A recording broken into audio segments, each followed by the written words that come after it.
नमस्कार दोस्तों, stock market studies में फिर से एक बार आपको बहुत बहुत स्वागत है। तो आज मैं फिर से आपके सामने कुछ इंपॉर्टेंस कंपनी का अपडेट लेकर हाजिर हुआ हूँ। तो इस वीडियो को पूरा लास्ट तक देखना, क्योंकि इस वीडियो के अंदर सिर्फ कुछ कंपनी के अपडेट ही नहीं, कुछ ऐसे भी टेक्निकली चार्ट पैटर्न्स के बारे में मैं चर्चा करूंगा जो आपको सीखने में, नया कुछ जानने में बहुत हेल्प करेगा। क्योंकि मेरे वीडियो हमेशा सीखने के लिए होते हैं, कोई भी बाय एंड सेल का रिकमेंडेशन होता नहीं है। अगर आपको काम करना है तो आपके जो सेबी रजिस्टर्ड एडवाइजर है उसके साथ बातचीत करके काम करिए, क्योंकि मेरे तरफ से कोई भी बाय एंड सेल का रिकमेंडेशन कभी नहीं होता। तो फर्स्ट जो कंपनी है जिसका नाम है डीसीबी बैंक लिमिटेड।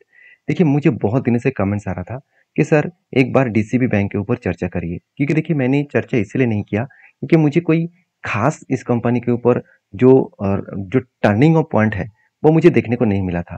क्योंकि लास्ट अराउंड कोविड के बाद बैंकिंग सेक्टर में जिस तरीके से ग्रोथ होना स्टार्ट हुआ था 2021 के बाद 2022 से लेकर अराउंड 2024 तक, ये जो टाइम है, टाइम ऑफ पीरियड में कोई भी प्राइवेट बैंक में उतना ज्यादा खास ग्रोथ नहीं हुआ। हाँ, कुछ ही कंपनी के ऊपर हुआ है, ज्यादा से ज्यादातर कंपनी में कुछ खास परफॉर्मेंस नहीं हुआ।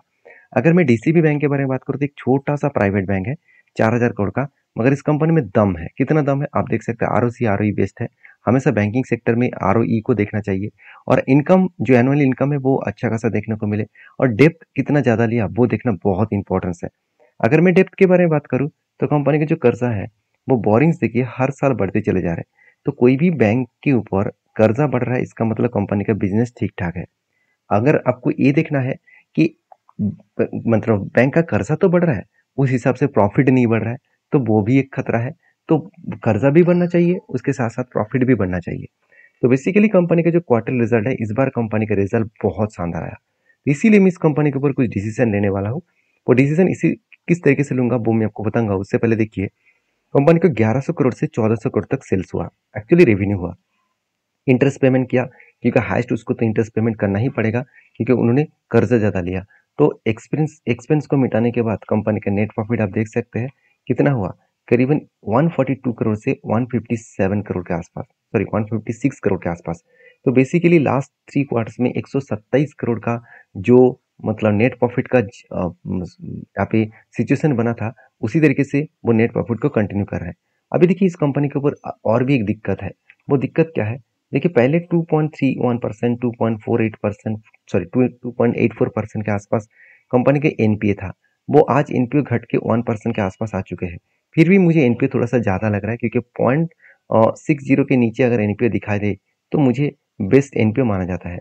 तो कोई बात नहीं, छोटे कंपनी है तो इसको स्ट्रगल करके ही काम करना पड़ता है, कस्टमर को ट्रस्ट बिल्ड करके ही लोन देना पड़ता है, और बहुत ज़्यादा लोन इसका डिफॉल्ट भी हो जाता है।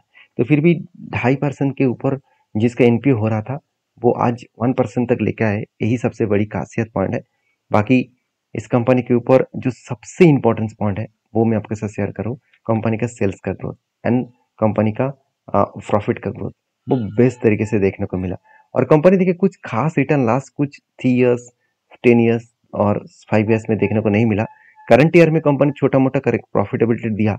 अभी मुझे लगता है इस जर्नी शुरुआत है, अभी जर्नी बहुत बड़ा बाकी है, क्योंकि गवर्नमेंट अगर इस कंपनी के ऊपर ज़्यादा से ज़्यादा पुश करे, तो इस सेक्टर को ज़्यादा से ज़्यादा पुश करे तो बहुत आगे जाने का कोशिश वो करेंगे।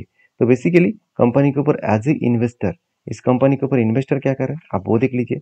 इंस्टीट्यूशन देखिए, प्रोमोटर के पास तो होल्डिंग 15% के आसपास है। बाकी देखिए म्यूचुअल फंड के पास भी होल्डिंग्स है, और एफएस के पास भी होल्डिंग लगातार बढ़ते चले जा रहे हैं। इंस्टीट्यूशन किसी कंपनी के ऊपर ट्रस्ट बिल्ड कर रहा है, इसका मतलब कुछ ना कुछ तो बड़ा होने का चांसेस हो सकता है। देखिए, इसका कोई 100% गारंटी तो नहीं है कि होगा ही करके।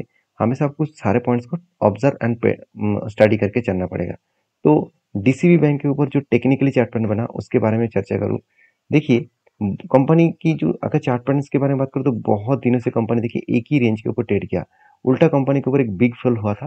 कंपनी के ऊपर जो कोविड के टाइम है, कोविड के टाइम में बिग फॉल हुआ, उसके बाद कंपनी रिकवरी करके इसका जो लाइफ टाइम हाई है उस लेवल तक नहीं जा पाए। तो मैं देखिए इस कंपनी के ऊपर मैं एज ए लॉन्ग टर्म के लिए नहीं सोचता हूँ। मैं जब जब इस कंपनी के ऊपर कोई ट्रेड मिलता है उस ट्रेड को जरूर फॉलोअप करता हूँ। तो सबसे पहले मुझे ट्रेड कहाँ पे मिला वो मैं आपके साथ शेयर करूंगा। तो बेसिकली एक चीज को नोटिस करना, देखिए आरएसआई स्ट्रेटेजीज के हिसाब से कंपनी के ऊपर आरएसआई में यहाँ पे एक एंटी मिला था, क्योंकि 200 डेज मूविंग एवरेज के नीचे भी आए थे, और आरएसआई उस टाइम 30 के नीचे आया था। देखिए यहाँ पे भी 30 के नीचे आया, मगर 200 डेज के ऊपर क्लोजिंग हुआ था, नीचे क्लोजिंग नहीं हुआ था। तो इस तरीके से स्ट्रेटेजीज के ऊपर काम नहीं करता हूँ। हमेशा आपको याद रखना है, आरएसआई अगर 200 डेज के नीचे अगर कैंडल बने, क्लोजिंग हुआ और आरएसआई 30 के नीचे बने तब एंटी बनेगा। और इसका टारगेट कहाँ पे बना? इस जगह पे। इस जगह पे मतलब क्या है? अराउंड अराउंड इस लेवल में इसका टारगेट बना। तो कोई छोटा मोटा टारगेट नहीं दिया। अगर एंटी लेवल से टारगेट तक देखो तो ऑलमोस्ट 23% का रिटर्न दिया, वो भी 48 डेज में। मतलब आरएसआई स्ट्रेटेजीज बहुत स्ट्रांग है। इसके ऊपर मैं बहुत बार आपके साथ चर्चा भी किया हूँ कि आरएसआई स्ट्रेटेजीज के ऊपर आप ज़्यादा से ज़्यादा फोकस रख सकते हैं। तो देखिए अभी जो नया जो मुझे एक ट्रेड यहाँ पे मिलने जा रहा है, अभी तक मिला नहीं, तो वो आरएसआई स्ट्रेटेजीज के ऊपर नहीं है, वो कुछ रेंज बेसिस स्ट्रेटेजीज है। रेंज बेसिस स्ट्रेटेजी मतलब यहाँ पे देखिए कंटिन्यूसली 1 2 3 4 4 4 यहाँ पे बाइंग कैंडल मिला, मतलब पॉजिटिव कैंडल मिला। और इसी कैंडल को जब मैंने मार्किंग किया तो यहाँ पे 20% का रेंज आया।